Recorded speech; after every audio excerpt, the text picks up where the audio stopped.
who's coming to us from University of Toronto, where she got a PhD and a master's, and part of that, York University, where she received bachelor's degrees in social work and sociology. Well-rounded background as well, and I'm going to let you do give that into your presentation. Thank you very much and welcome. Thank you. Hi, thank you for coming, and special thank you to everybody online. I hope they can hear me okay. So I'm super thrilled to be here, super eager to talk about my exploration of what it means to seek epistemic justice with racialized communities through participatory action research. So I'm going to do some double clicking here. So here, first I wanted to start with a bit about me. So I'm bringing us all back to a time of imperfect photos. I identify as a mixed race Filipina, and I'm a social worker who specializes in community practice. My mother immigrated from the Philippines in 1968. I was probably among the first wave of Filipino women who arrived as domestic workers, although the domestic worker program hadn't yet been established to the same degree that it is now. My father was a settler from the PA in Manitoba. He's also an active member of the Canada's Communist Party and has a long career as a labor activist. I grew up in a small, predominantly white, predominantly white city just outside of Niagara Falls. But I was raised to be very rooted in the Filipino community in Niagara Falls.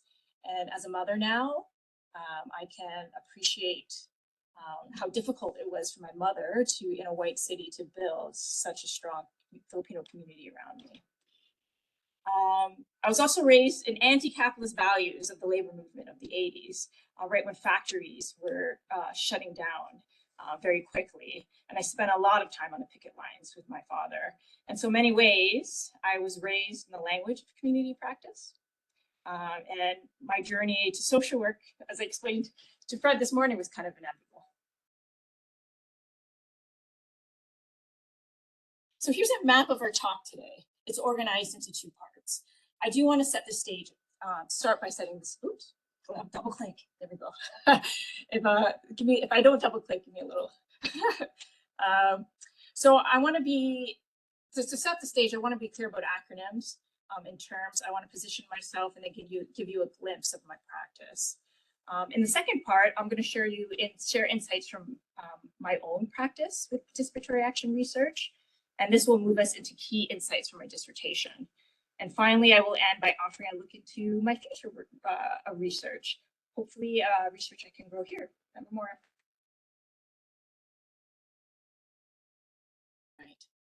So, okay, so before I do anything, I want to address the maze of terms and acronyms that fill the air when we talk about participatory action research. So some folks, including community researchers, will use some of these terms interchangeably, but most know that each term, each acronym represents a specific foundation, practice, and history. I would describe my own practice as community-based participatory action research, because I am trying to reach for all those pillars of practice. But today, just to keep things simple, so I don't stumble over acronyms, and under this high pressure scenario, I just want to use the term participatory action research and the acronym PAR. So I'm really hoping that students, staff, and community are joining today in some form. In case they are, I don't want to assume that folks are familiar with this high scoring Scrabble word. If you do get it in Scrabble, drop the mic, walk away, you won.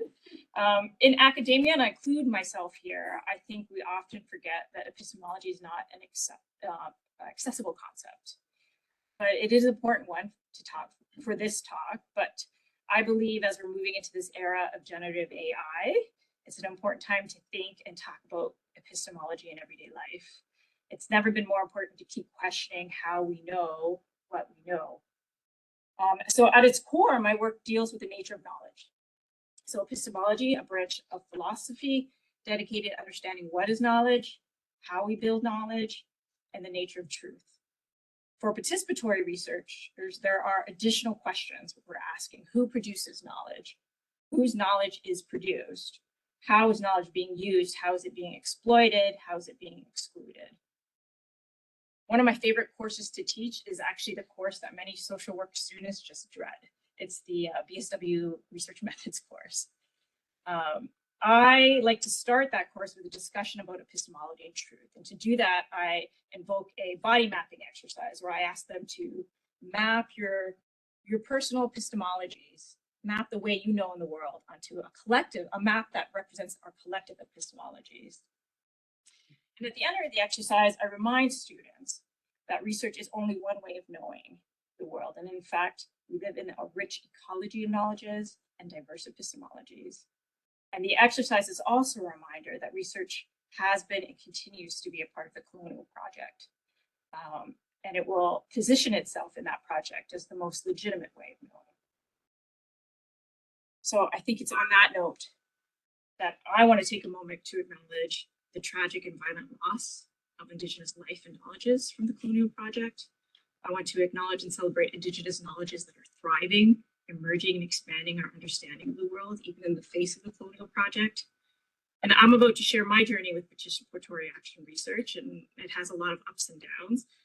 But I want to be clear that my work and my research, I understand it as one way of understanding the world.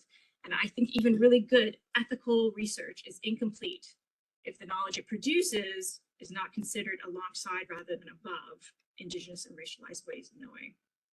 So I traveled here from Takaranto, Treaty 13 territory. As a visitor, I hope to present myself and my work with humility, gratitude, and deep respect for the ancestral homelands of the Beothuk, Mi'kmaq, Innu, and Inuit people of the province. Okay. So I want to offer you a picture of my practice, literally a picture of my practice, and actually a series of pictures. So I'm a community practitioner and a participatory action researcher, but in my world, these two roles are actually the same. I'm trained in Freirean approaches to community practice, so I believe the potential for social change through participatory, liberatory approaches to education and group work. I integrate a lot of popular education, art making, and popular theater, trying to create a space where communities can tell their stories, reflect on the structures that shape those stories, and then hopefully take collective action. So this picture is an example of an activity, very popular activity called the Problem Tree. And it was used to facilitate conversations about gentrification with racialized youth in a neighborhood called Regent Park in Toronto. Okay. So again, I engage in PAR as a form of community practice. Most folks engage with PAR as a research methodology with this added advantage of promoting community education and empowerment. But for most of my career, I've actually used it as a form of community practice that had this added advantage of producing useful research. So in my practice, the journey of the research process is, and its potential to critically raise, for critical consciousness raising is as significant as the research outcomes. So I try in my research to design an experience for everyone involved. So in these pictures, you can see some body maps that were created as part of a pop-ed focus group, where we were looking at the health impacts of precarious employment in racialized immigrant communities. The image on the right is the collective body map presented in our final report, and also was used in our campaign posters. And so, like a lot of community practitioners, I integrate a lot of participatory art making into my practice. I'm not an artist, I don't make claim to that space, but I will intentionally collaborate with artists because I do believe that collaboration is probably one of the most powerful forms of interprofessional practice. Oops, things are moving, but I don't know. Sorry. I do quite a bit of photo voice, combining the power of photography with reflection and group dialogue. I've used it mostly in community programs, a lot of program evaluation, but also in some quote proper research. And these are photos from two different projects that look at the social impacts of poverty and racism. In both cases, I co-facilitated it with local racialized and well-known photographers in each of the neighborhoods. And on the right, you'll see kind of the magic of popular education into photo voice. The top is a collaborative writing exercise called comic book stripping, where we bring our photos together and build a photo book that will tell our collective experiences, and through that, consider like a group data analysis exercise. And in the bottom, you see a community mapping exercise where we use to locate our experiences onto a map of the neighborhood. So that is a picture of my practice. I've been doing it since 2007. These 16 years are organized, I would say, into 3 distinct contexts that temporally overlap. So there are projects initiated and implemented by community organizations or community groups. These are projects that happen with and without academics. And most of this experience happened at a community health center for immigrants and refugees called Access Alliance, located in Toronto. I have about 12 years of experience doing university-led projects. So these are bigger budget research projects that are led by academics and implemented in the context of community university partnerships. Finally, I have 2 years of experience as a senior researcher at the Center for Community-Based Research. And this is a not-for-profit social enterprise doing applied research that is in service to both, I would say, to both community and universities. So I've had the privilege now of working with over 25 organizations in those 16 years, and a diverse range of issues that may seem disconnected, but they all represent, these all represent organizations and topics that have directly or indirectly supported the migration journeys of racialized immigrants. But they've also, they're all guided by a single question. How can participatory action research facilitate epistemic justice with and to the benefit of racialized communities? And so my search for the answer to this question has and will continue to follow 2 reinforcing trajectories. So now it's, oops. Sorry, the double click is not working in my favor on this one. Okay. So in the first, is this working? There. Sorry, double clicking. So the first is to continue to conduct applied research with community-based organizations serving immigrants and refugees, and whenever possible with immigrants themselves. Second, is to continue to study and experiment with PAR as a form of community practice, with particular attention to advancing this practice in ways that might address or at least minimize epistemic injustices in the process. My theoretical landscape brings together, I think, 2 sets of theories. There are theories that underpin participatory action research, and then theories that underpin epistemic justice. So this is probably the most common and acceptable visual used to explain the promises of PAR. So in theory, what does it promise to do? It promises to be community-based or grounded in community identities and interests, so that the process and outcomes are both relevant and useful to those most affected by the research. It promises to be participatory and actively engage community at all stages. It promises to be action-oriented and build a process and outcome that lead to positive change. Those are the promises. But there is another pillar and another promise that I believe is far less visible than others. And this is the promise to shift and share power over knowledge production beyond one project in ways that ensure research is a tool for social change and not a tool for social control or domination. When I was at Access Alliance, we would describe PAR as both a methodology and a movement.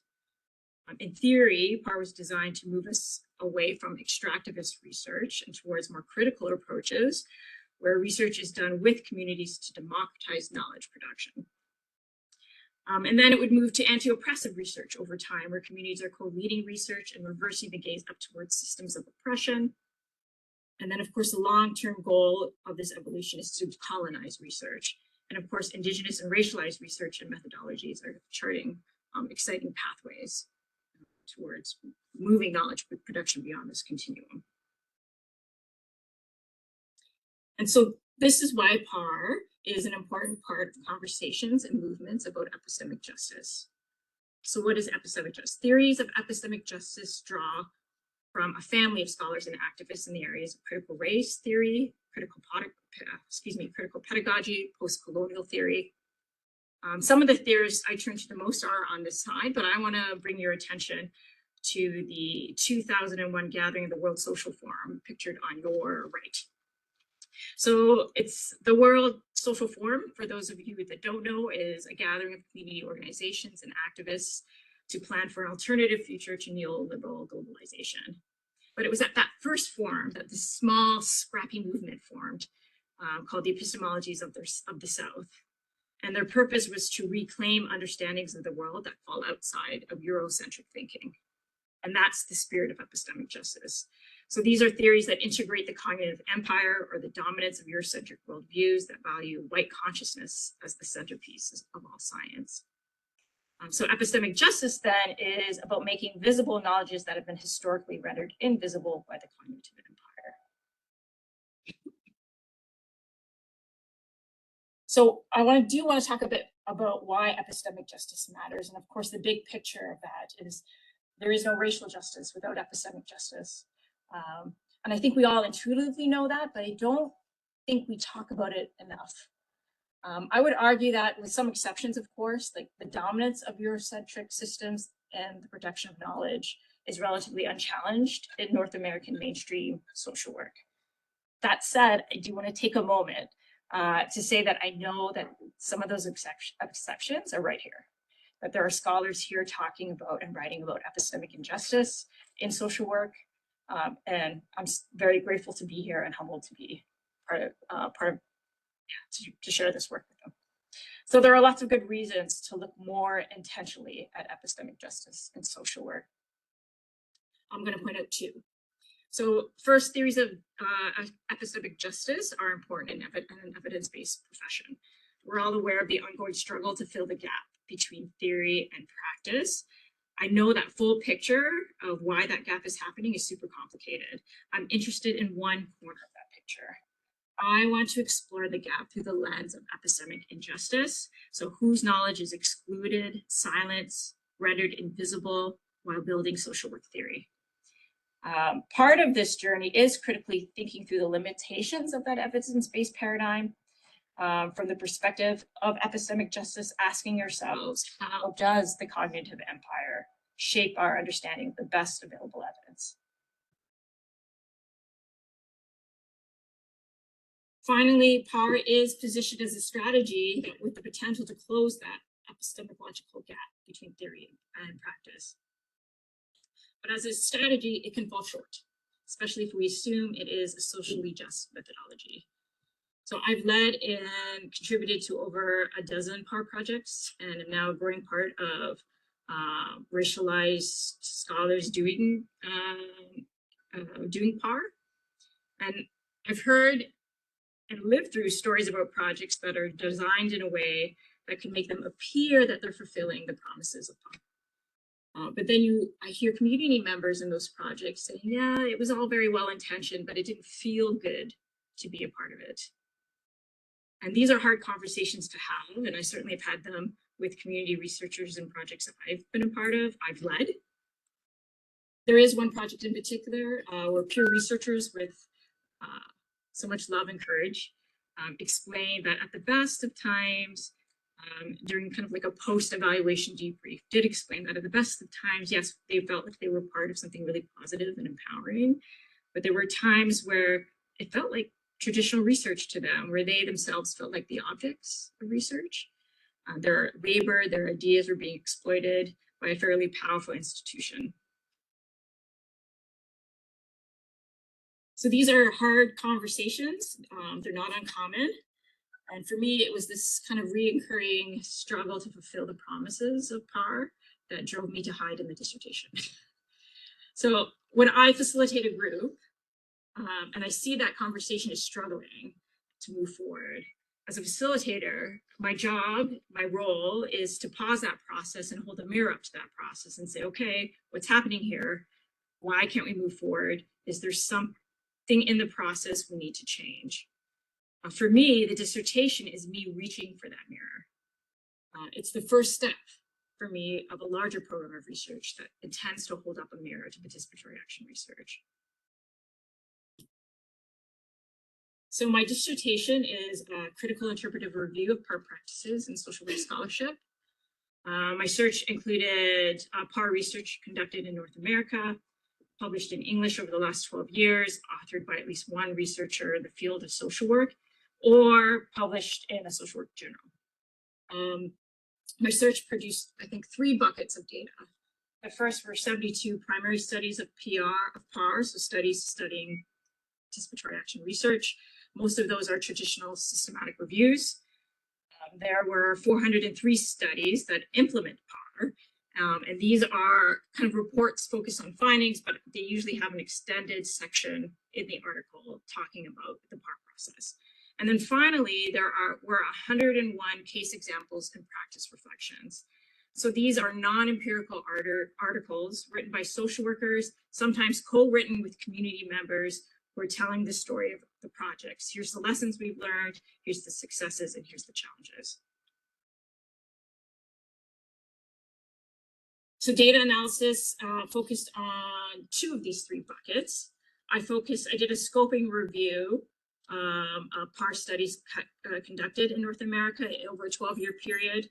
And from there, I mapped trends and patterns around variants of practice, methods social work researchers are pairing, communities they're working with, areas of practice, and participation strategies.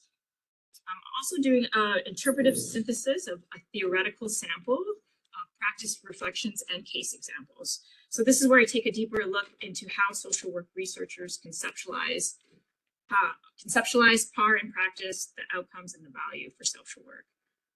My talk is going to focus on a segment of those findings from this box.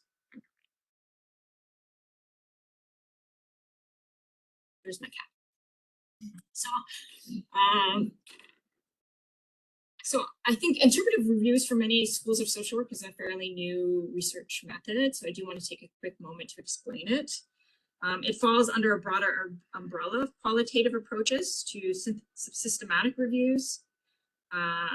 Many of these methods are limited to analyzing findings across qualitative studies, but the critical interpretive synthesis method allows researchers to synthesize a diverse body of literature and to theorize unfolding storylines, so locating meta-narratives in the literature.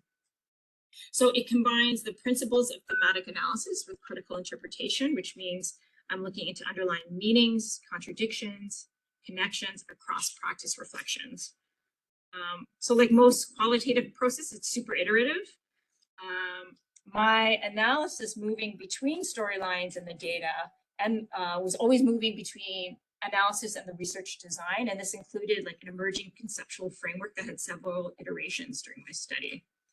So I'm going to offer you an example of meta-narratives, including the conceptual framework that I used to map the findings.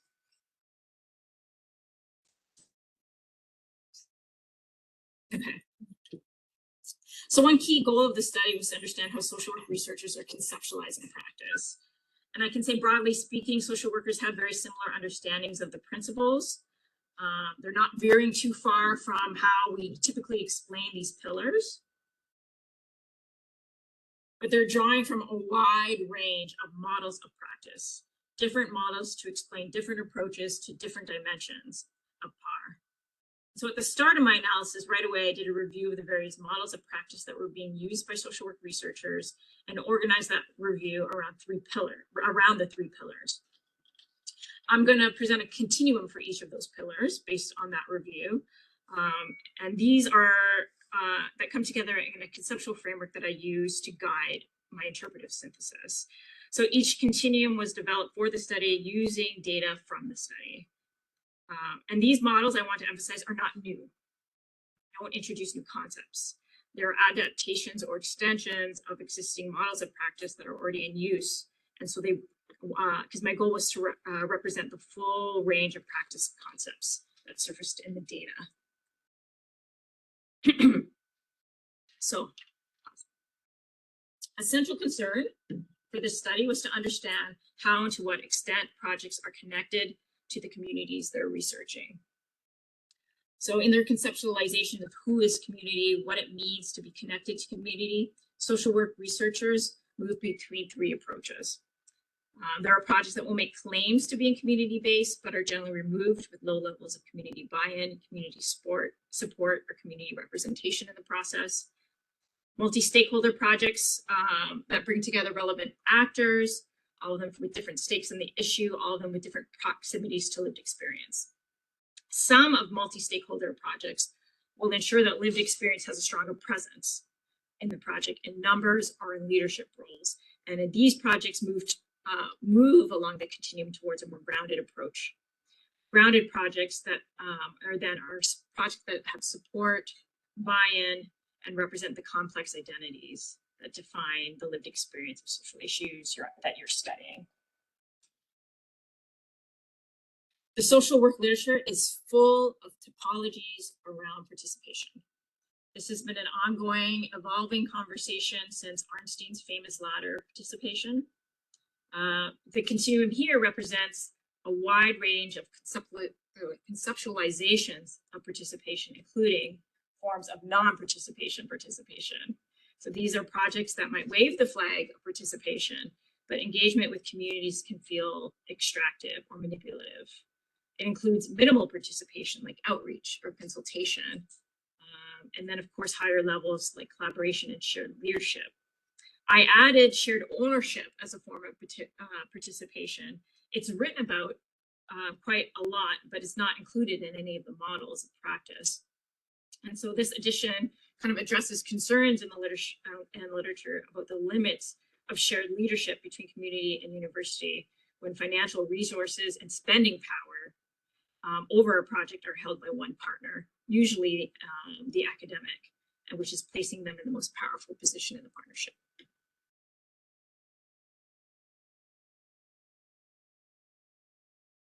The social action continuum covers outcomes or change intentions that promote change. So these are outcomes that there are outcomes that strive for minimal or change or assimilation into existing structures, even when those structures are problematic. So change in these projects are often limited to individuals in the project and in ways that encourage them to adapt to the agendas of power holders.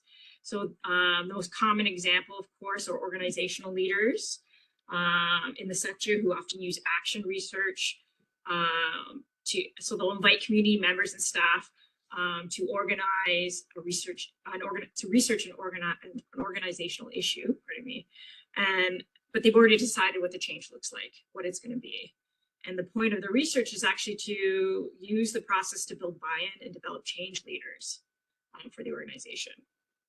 In the middle are those projects that are seeking incremental reform and will facilitate a process that generally feels non-confrontational, promotes compromise, and a series of compromises over radical change. Of course, and then there are projects that are closely linked to social movements, seeking radical change, promoting a process that also encourages a sense of awakening or liberation for all of those involved. My dissertation proposes a fourth dimension that comes up in the data, but is under theorized in the literature. I'm introducing a continuum of epistemic justice to help me and just in my project to think through the nature of epistemic injustices within a project. And so there are two ends. There are projects rooted in the cognitive empire, projects that are perpetuating the invisibility of epistemologies that fall outside of that Eurocentric worldview. On the other end are projects that facilitate or promote the coexistence of a wide range of epistemologies, and they're actively seeking strategies to position their work to be in conversation with the ecology of knowledges that already define that issue. And there's a lot of, you can see examples of that in a lot of climate change research. Finally, so here is a final framework that I use for my personal data analysis. It was designed to bring kind of all those intersecting multi-dimensional layers of practice into a single visual. And for me, the final picture has been a really useful compass to explore the integrated nature of each of these continuums or continua. So I use this compass to map my own work and I've used it to map the data in my project so that in a single view, I can see what direction projects are taking. But these pathways are then contextualized across 3 sets of conditions. I try to be mindful and locate them in political economic shifts, in knowledge production. I try to understand them in institutional and community contexts, wherever that information is shared. So structure, including norms and values within research institutions, but also within communities. And I try to find and see the pedagogical dimensions of the tools and strategies used to build an environment of co-learning, unlearning, re-education, mutual empowerment. So the themes I'm going to cover speak to PAR as a relational method. So I'm looking very specifically at epistemic injustice. But I want you to keep in mind that there's lots of promising practices in the literature, lots of innovation, lots of really happy stories in the literature. I would argue that there's probably an overrepresentation of those happy stories, and that should be considered very critically and situated in the performance of academic writing and careerism. So for me, the deepest learning actually comes from folks who are willing to be super self-critical, critical of the process, and write very honest pieces about what's happening. So I'm going to focus in on findings that look at the nature of epistemic injustice, and these storylines emerge from articles that are written critically and in the spirit of critical reflection. So the overarching picture in the data, I would say, I argue, is that PAR research teams plan a process with very good intentions to be highly participatory or firmly grounded in community. And then as the project unfolds, they face structural, institutional, interpersonal challenges that force them to make big and small compromises around the principles. And these compromises facilitate experiences of injustice that move a project in the direction of more traditional extractive research. Authors, some of them community members, describe experiences that make PAR feel like it's performative, dismissive of community knowledge, exploitive, harmful, and triggering. These are actual words coming in through the data. In this way, each continuum I presented earlier is probably better pictured as a slippery slope, where intentions to democratize or even decolonize knowledge are easily compromised by broader institutional structures. Some of the most common institutional issues are exclusive and restricted funding. So how money is being spent, or who has the power over spending. Tenure and promotion standards that force academics to produce 2 sets of knowledge products, one that is accessible, practical, relevant to communities, and another that will support their own professional mobility. Finally, the neoliberal university is often framed as the gatekeeper of both research funding and research legitimacy, and communities have power over the research, but that power is quite limited to the life of a single project and is not extending to any systems of knowledge production. So there are 3 more interrelated tensions I think worth noting from the data. I bring them up because they are common themes in the data, but we don't, in my communities of practice, we don't often talk about them. So the first speaks to competing clocks and temporalities that are at play. So universities, community members, community organizations, the institutions that fund them, they're all operating under different rhythms. In general, when communities need to move fast, academics are moving slow. And when academics need to move fast, communities are moving slow. So for example, community-based organizations often find themselves operating under this tempo of urgency. So they need to meet community needs, they need to cater to news cycles, they need to respond to crisis or compete for funding. All require immediate short-term action, but the temporal structures of universities are driven by long-term big picture change, and that require deeper and longer engagements in the research process. Sometimes the need for reactive research will also come at a time where academics are balancing grant writing, conference presentations, teaching, and it's just not possible to react. The second tension looks at this promise for mutual benefits. So social work researchers tend to think about their projects through the lens of mutual benefits. But some of those projects are really finding it difficult to facilitate a process that benefits everyone in a way that meets everyone's expectations or the promises everyone made at the start, right? Projects with high benefits to community partners tend to be less beneficial for academic researchers professionally, and then vice versa. So the data there are suggestions in the data that say that there's a growing need to create time and space for academics to build projects that are in service to community organizations and not necessarily wrapped up in professional careerism. Finally, everyone is tired. Everyone is overstretched.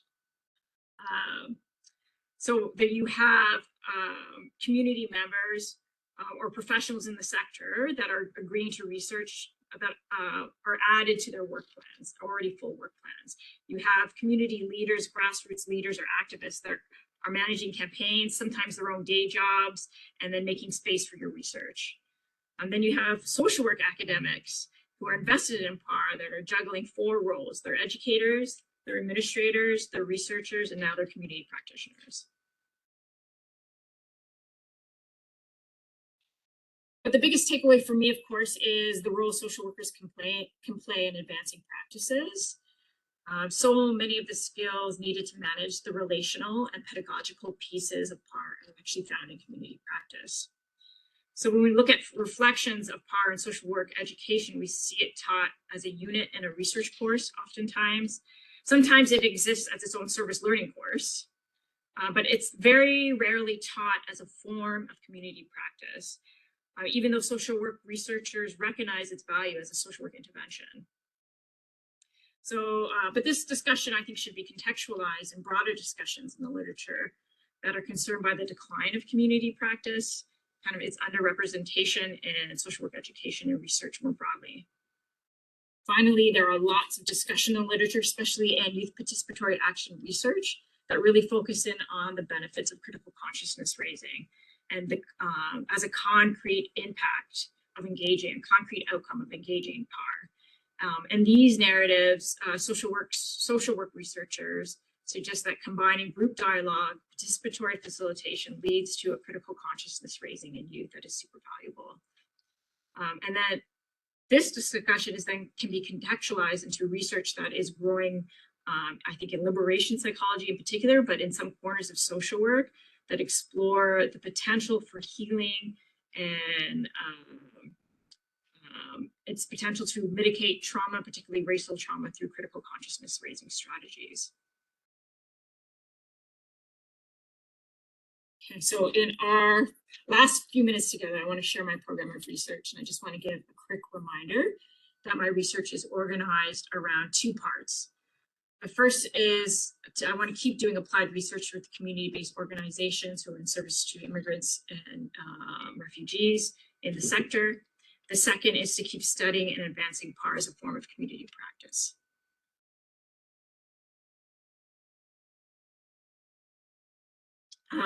Next steps after my dissertation, coming out of my dissertation in the short term, I would like to bring racialized social workers together through a shared connections grant with the intention of building a community of practice. So that community would begin with my own networks, which include researchers in Quebec, Ontario, and Manitoba. This next project will use insights from my dissertation to foreground primary research on PAR, so with a focus on experiences of communities and community-based organizations. And finally, I want to build a partnership engage grant with an organization called Creative Human. And this, I'm hoping to build with a focus on looking at research, how digital and virtual technology and generative AI is going to shift how we do participatory action research and shift how we do community practice. And Creative Human is an organization that works with the sector around doing just that. In the long term, I hope to build enough evidence to construct a theory of change in PAR to offer social workers guidance around how to move pillars into practice. it would be my dream to form a PAR community university co-learning hub that could act as a center for epistemic justice. Okay. Let me go back. Here we are. Are we on the same slide? Okay, good. Are we on the same slide? Yes, okay. So here are some next steps in applied research in the sector. So I'm already part of a SSHRC-funded project called Asian Parents Participatory Action. This partnership brings together Asian parents with stakeholders from schools, the settlement sector, and mental health organizations to develop Asian-centered approaches to talking about racism at home.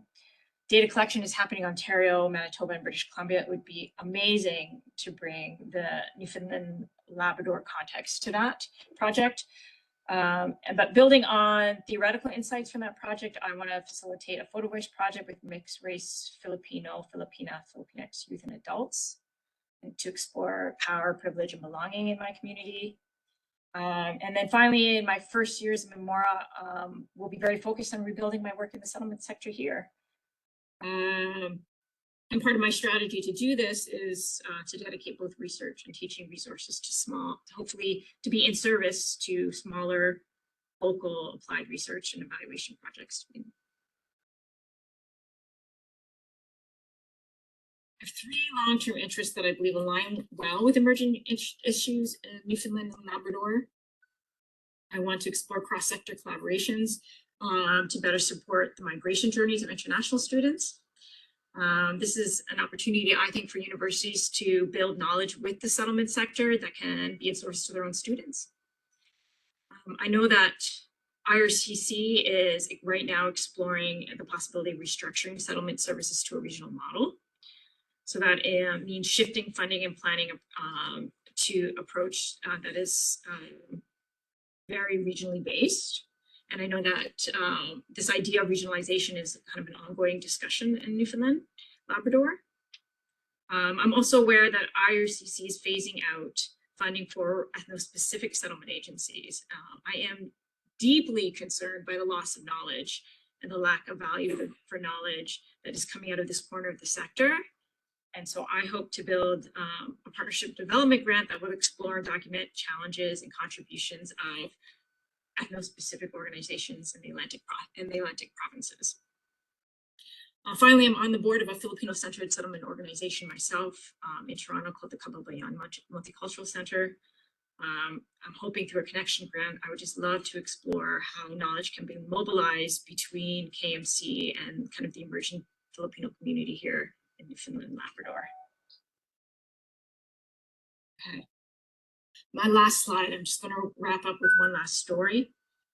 Earlier this year, I sat on a panel at the Wellesley Institute. And this is a community-based research institute in Toronto. I was asked to talk about how PAR might fill the gap between theory and practice and settlement. After the talk, I was chatting with another panelist who knows me quite well, and she asked me why I was planning to plant roots in academia after spending so much time doing this work in the sector. And I want to tell you what I told her. So I am very concerned about the growing tensions between communities and universities, tensions that are being fueled by white supremacist populist movements that are manufacturing a disinformation war that is actively and intentionally discrediting science behind climate change, undermining critical race theory, silencing queer theory, gaslighting empirical knowledge with some incomprehensible web of alternative facts. And so here we are, we're producing knowledge in a post-truth world. But now this post-truth world is entering this era of generative AI. So a landscape that so many folks are describing as the next phase of neocolonialism. And so it's in this context and in this moment that I believe it's actually never been more important for communities, artists and universities to work together. And it's never been more important for academics across disciplines to seek epistemic justice with racialized and Indigenous communities and to the benefit of racialized Indigenous communities. And so here I am. Thank you.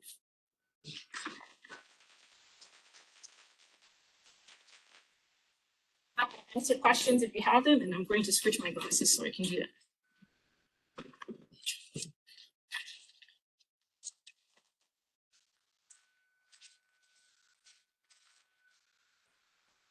Hi, Paul. Yes. Am I okay to sit? Is that all right? I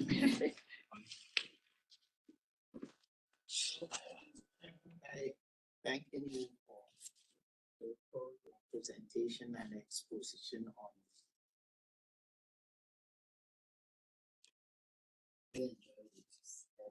debating.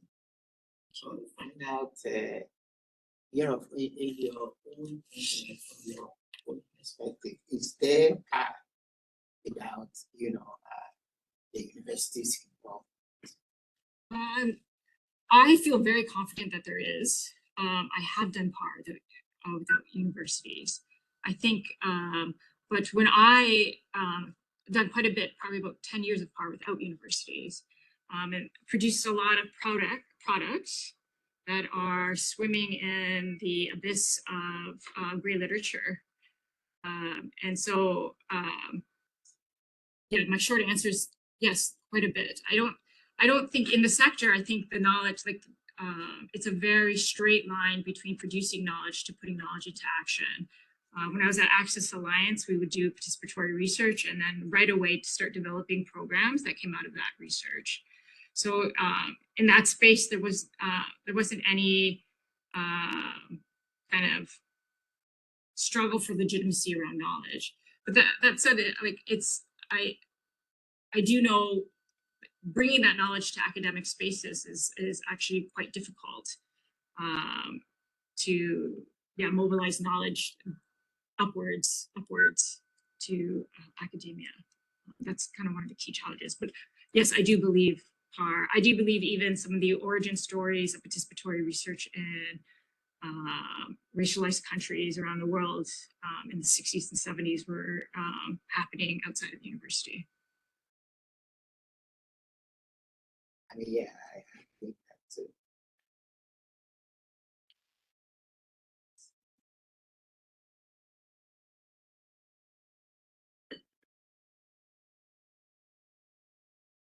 I can ask a question.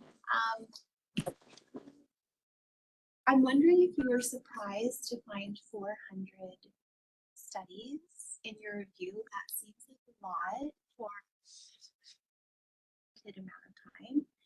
And also within those studies, were those focused more so on community-based research, or did they also talk about like doing PAR within the classroom in relation to social work education as well? I was surprised to see 402. I can tell you there's been, I don't have the numbers at the top of my head, but there's been, in the last, I would say, 4 or 5 years, exceptional growth in the number of projects that engage one variant or some variant of community-based participatory action research. Sorry, what was your second question? I'm sorry. And the studies, were they specifically focused on research within the community? Did it also integrate research within the classroom? Okay. Social education. Yeah. Yes, there's quite a bit of, I would say, participatory research with students, participatory research as both a learning, in-service learning experience. That definitely not the majority. There's the majority, I would say, of research in participatory, a variant of participatory action research in social work are happening with service providers. So they're not necessarily like grounded in kind of the roots of lived experience, but a lot of them are happening in the sector with service providers. Some of them are, I think, there are questions around can a university partner with the state and call that community-based research? I like that's a definite question for me around how people define it.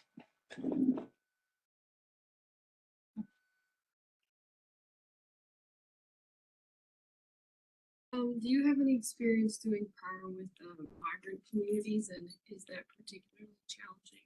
Migrant? Yeah, so I think most of my, when you say migrant, like on the document. Okay. Yes, I do. At Access Alliance, we worked with quite a few folks who have precarious non-citizenship. So I think some around under the veil of financial capability and financial literacy, we did a project with for IRCC around kind of the economic strategies for saving and planning of undocumented precarious non-status individuals, and particularly at Access Alliance in the 3 neighborhoods. So you guys found creative ways to do that. Yes, yes, and that's yes, Access Alliance is, I would say, very good at moving around planning, but also we're often audited by IRCC every chance we get. Every chance we get.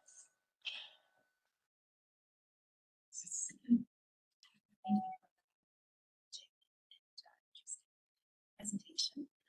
I'm wondering, given your engagement with peers, is there anything surprising in your research that really stood out? That's a great question.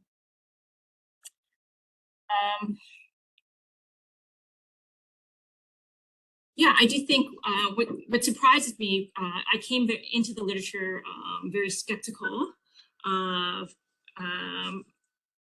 like for me, like these stories of epistemic injustice were never the focus of my original dissertation project, but it rose to me partially because of your work, Dr. James, as kind of a key, something to look for, something that was happening. I think I knew it was happening, but I didn't have a language for it until I went into this project. What surprised me, I think, the most is how I never expected to find troubling stories in the literature. People who had the courage to write, and a lot of those people, I would say, are racialized folks who are probably the few people that self-identify. So let me just landscape. So part of my track mapping is, do authors self-identify when they write? It's not a common practice. Authors may not self-identify, but when they do, it's usually racialized scholars that do self-identify, and it's usually through the lens of their stories that I'm starting to see kind of more of the critical corners, the critical reflections of the process.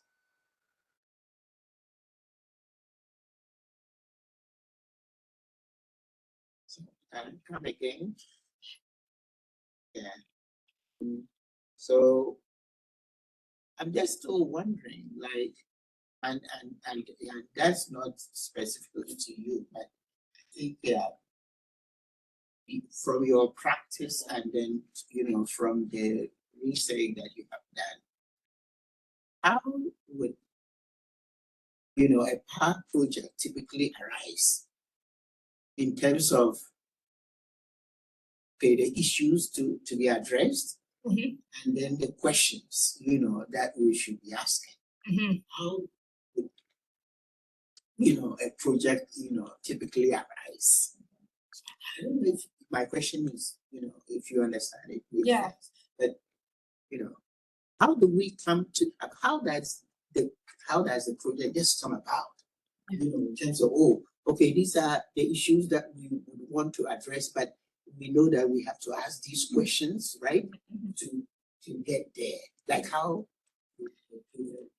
from your experience and maybe from the studies that you have. In the data, I did originally try to track what I was calling initiation pathways, because that was a very key question for me coming out of an organization that was leading community-based research, but it's never discussed. It's very rarely discussed in the literature what the initiation pathways.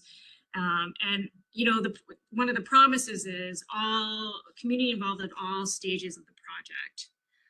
But it's very unclear in terms of transparency. Like, am I really doing community-based research if that stage is if co-design is really happening? At Access Alliance, which is where I spent most of my time doing what I call community-led, we were just constant. Some of it came out of practice dilemmas, right? But one project in particular, we like would have it was around our strategic planning. We went to communities that we were serving, and we did kind of participatory research agenda making with them. And so we want to do research, we want to do this. But a lot of it actually fell out of dilemmas coming out of programming and practice, stories we were hearing on the ground, discussions at staff meetings. Our pet peeve was when a researcher would call us up because we had such huge research capacity in the organization and say, I have this topic, I have this design, can you sign on this participatory research project? And we're like, what? You know, and that we actually wrote guidelines around that's not how to partner with us around community-based research. And we, for us, the academics that we worked closely with were asking us like openly, how can I support the work you're doing? And sitting at tables around planning, coming to our AGMs, you know, being really present in our day-to-day operations to know and looking, like really seeing us and how we wanted to do research instead of when they do research.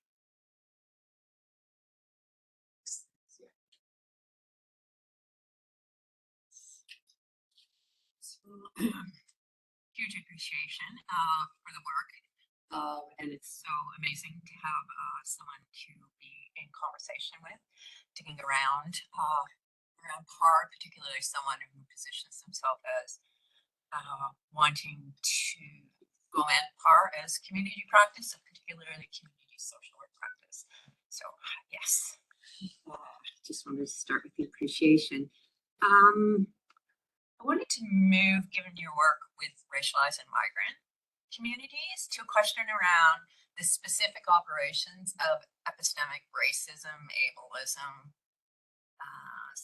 sexism within PAR projects, because my experience has been there is a lot of work that sees it as an outcome and a social action piece, but the same kind of inquiry and interrogation in the ways that race, for instance, and gender and ability operate within projects. Were you seeing that starting to bubble up? Because I couldn't see a lot of it when I was, deeply taking the deep dive into the literature. You know, like the data doesn't, there are very few people in the data really talking about community dynamics.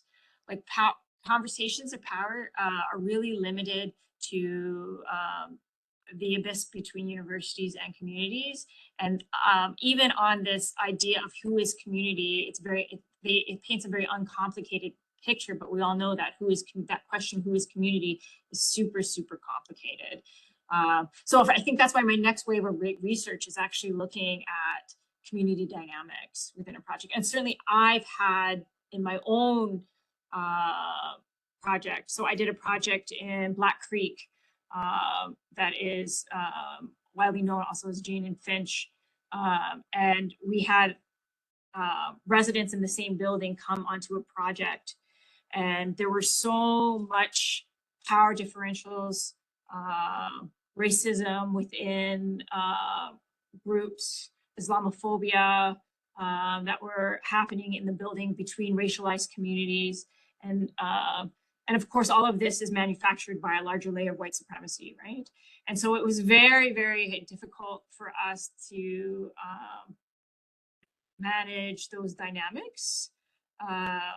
But just to say it's under theorized, I think, how to manage those dynamics. I think as a social worker and to AOP practice, I think I felt like I had a lot of this community practice. I had the skills to facilitate and work through a lot of those issues in my projects, but also I'm not under any illusion that I always did that successfully.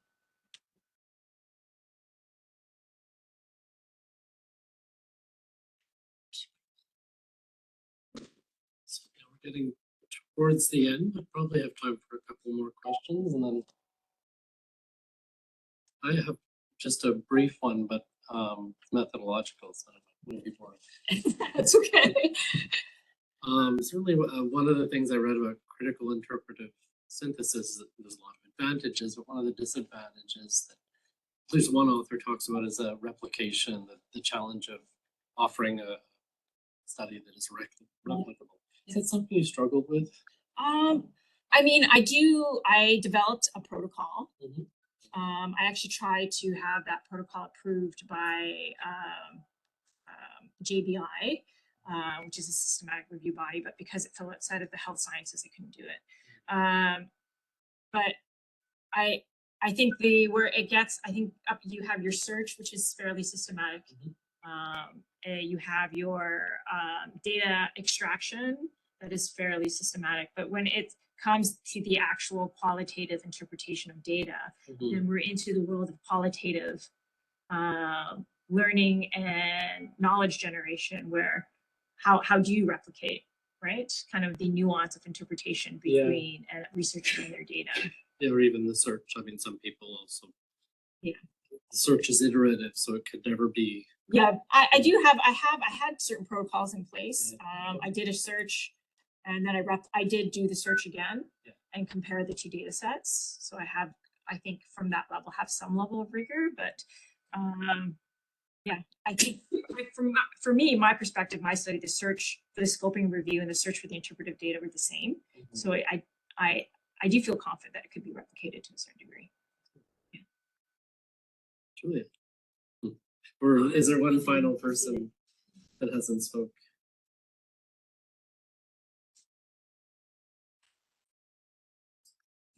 Let you close, Julia. Oh, I'm feeling the weight.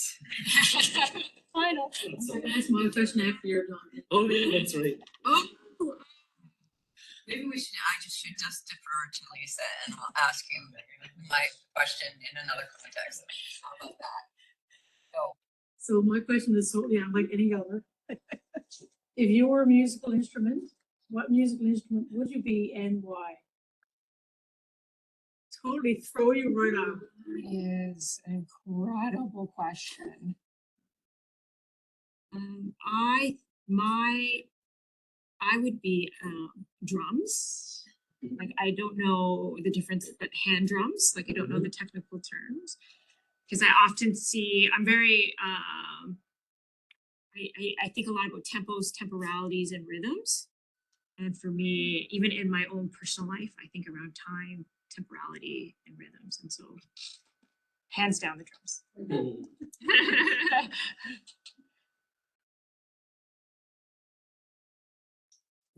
Take on the note. Thank you so much. For the rest of it. Oh, beautiful.